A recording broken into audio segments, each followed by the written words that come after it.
Hello everyone. In the last module, we presented an overview of memory and its hierarchy. Hope you got it. What's next? It's all about I/O devices. I/O stands for Input and Output Devices. Welcome to the module on Input and Output Devices. In this module, we are going to talk a bit about input and output devices. Let me brief about the operations of a computer. A computer receives input, that is through input devices, stores and processes the information. Where will it store? Yes, in the memory. How does it process? Yeah, with the help of CPU. CPU? Good, the brain of a computer. And it produces output, that is displayed with the help of output devices. You can watch these operations on the screen now. Computers are really wonders, but how do the computers perform what we ask them to do? Well, there is a waiter who will listen and send our orders. Identify who may be the waiter over here. Exactly, they are known as input devices.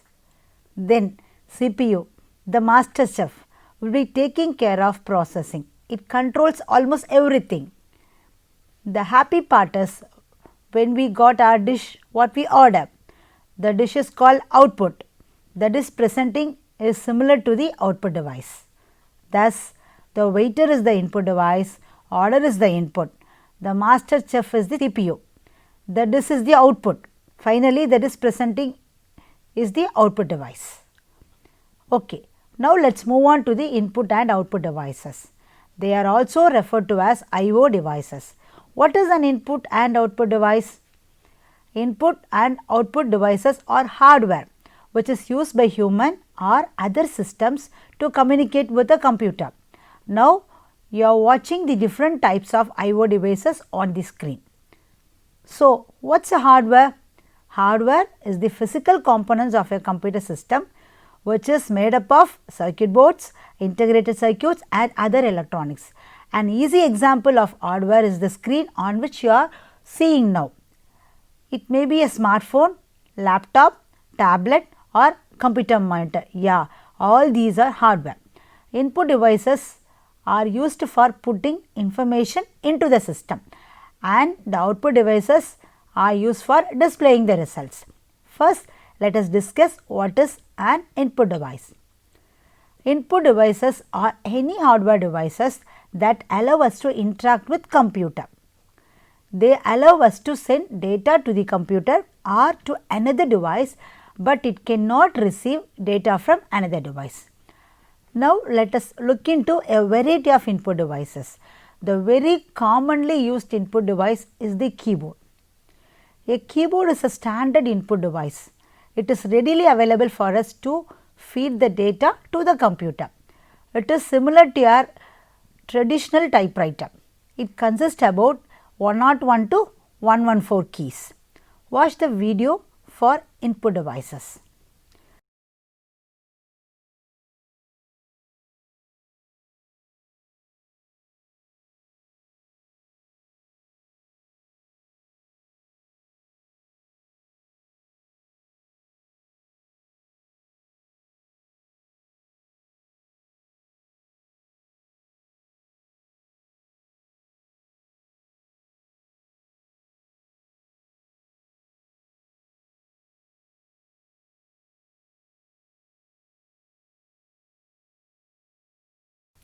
On a keyboard, the keys can be grouped like this. First comes typing keys. Typing keys include alphabetic keys, numeric keys, special symbols such as plus, minus, dollar, etc. and punctuations like dot, comma, semicolon, single and double quotes, etc. Typing keys also include the backspace, shift, caps lock, space bar and the tab keys. Next we have control keys. These keys may be used alone or it may be used with other keys to perform certain operations. Escape key, control, alt, Windows logo keys are the various examples of control keys. Then we have function keys.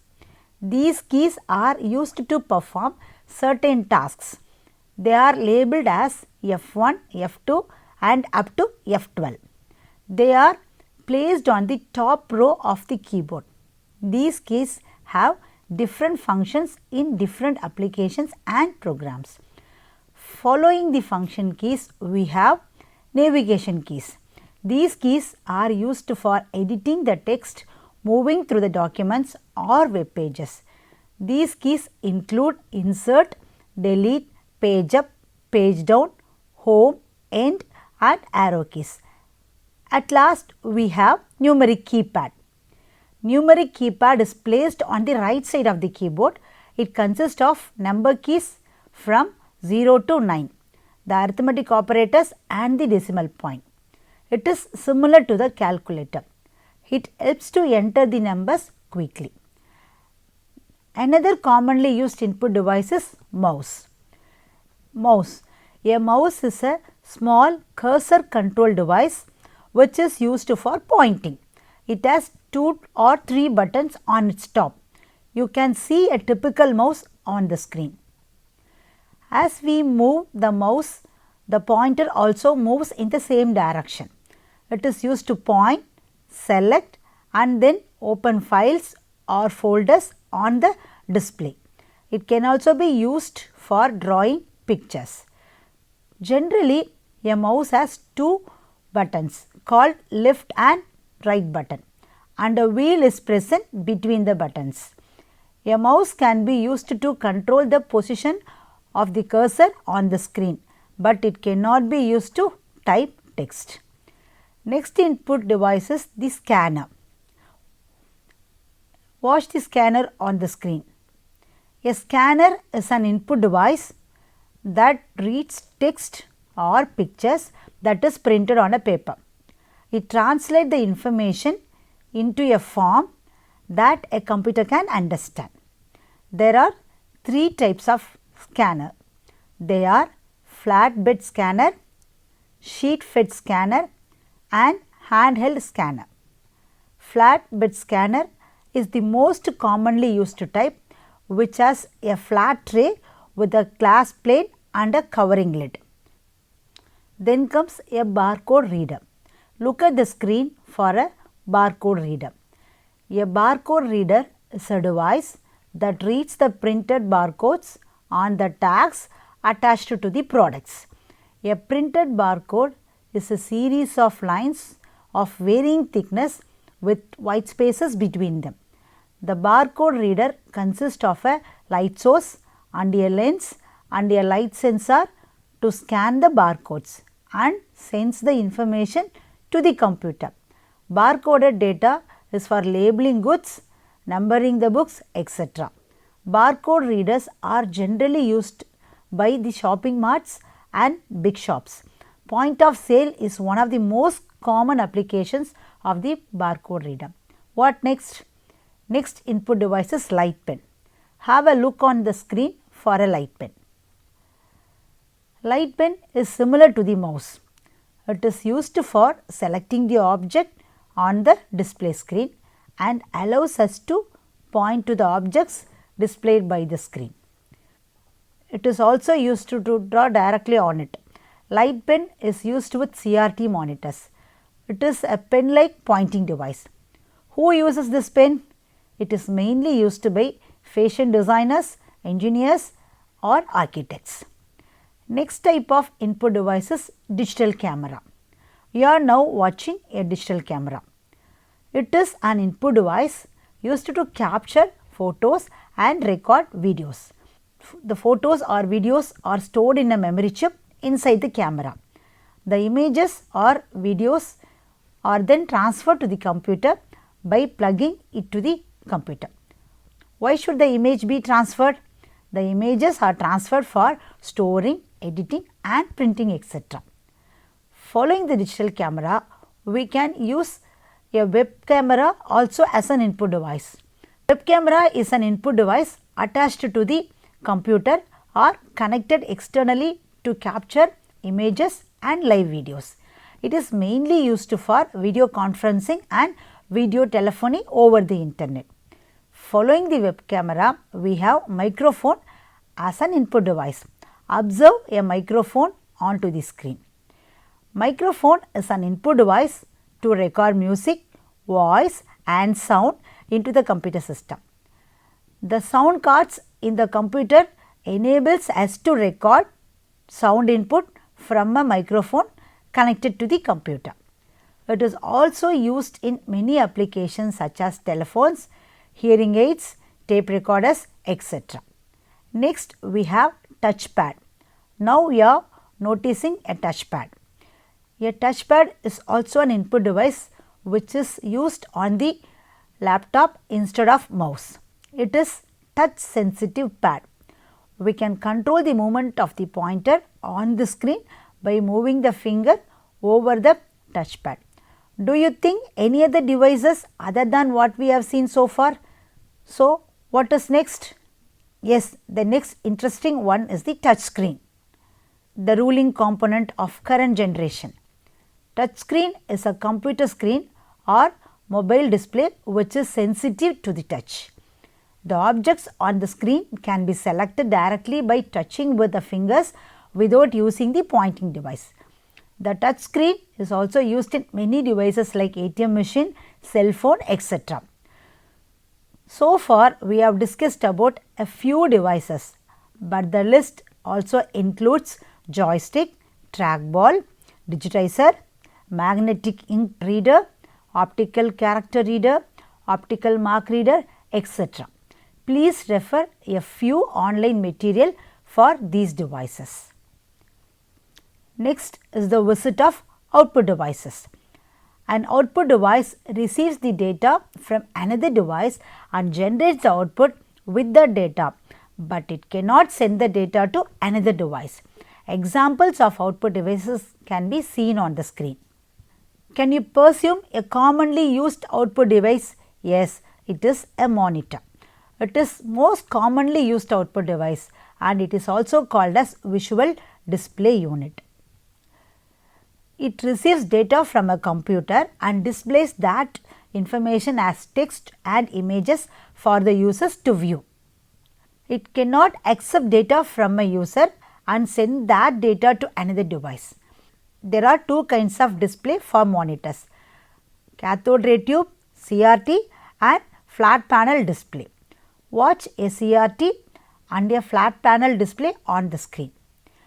If you are interested to know about these two display kinds in details, please refer a few online material. Then comes printers. Like monitors, printers are also commonly used output device. It is used to produce hard copy of the information. Printers are classified into impact and non-impact printers. Let us see about these types of printers in brief. Impact printers exist since long back. These type of printers include dot matrix printers and daisy wheel printers. They operate by striking an ink ribbon against the paper. Some of the characteristics of these printers include low cost, very noisy, etc. Now, see a sample impact printer. The other type is non-impact printer.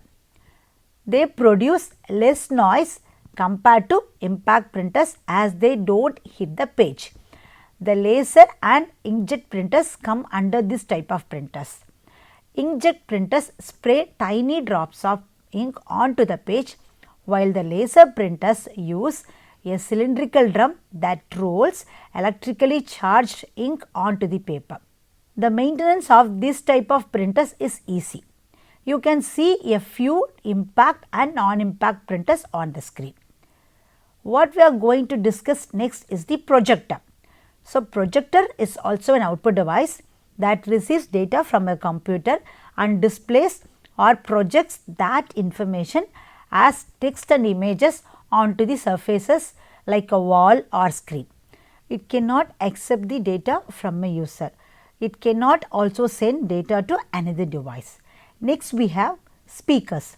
Speakers receive sound from a computer and plays the sound for the users to hear. It cannot accept sound generated by the users and send that sound to another device. Can a device be both an input and output device? Yes, of course. There are a few input and output devices. Now, what you notice on the screen are a few input and output devices. An input output device can receive data from another device or users and can also send the data to another device.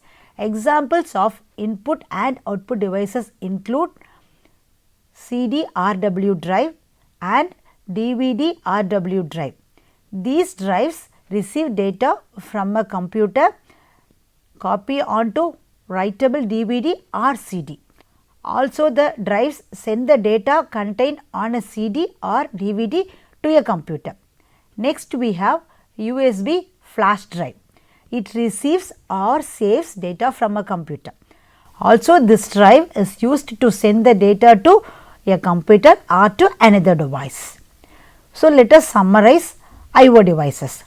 Input devices provide input to the computer, while the output devices provide a way for a computer to output the data for communication with users. An I/O device is a device with both functionality. So, we can consider that I/O device data is bidirectional. Such devices are generally used for storage. Examples of I/O storage devices are CD, DVD, ROM drives, USB flash drives, etc., which we have seen just now. Next, the most excited part is how input travels through a computer and becomes output. Recall the basic things what a computer does. They input information with the help of input device, process the information with the help of CPU, store it in memory, output the information with the help of output device. Now, let us look at an example.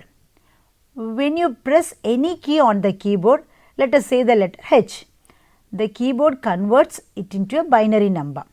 That number is sent to the computer. The CPU then finds how to display that letter H pixel by pixel. The CPU requests the step-by-step instruction which is stored in the memory to draw the letter H. The CPU then executes the instructions and stores the results as pixels in memory. At last, the pixel information is sent in binary to the screen, which is an output device. It converts the binary signals into the spark of lights and colors that make up what we see. All these happens very quickly. To display a single letter, the computer runs thousands of instructions starting from the moment we press the finger on the keyboard. In this example, the output device was a screen. There are also some other output devices such as speakers that will play sound or a printer that will print an object. Thank you for listening to the module on I/O devices. In next few modules, we will explore the core concepts of problem solving, planning a computer program, problem solving techniques like algorithms, flowcharts and pseudocodes. Thank you.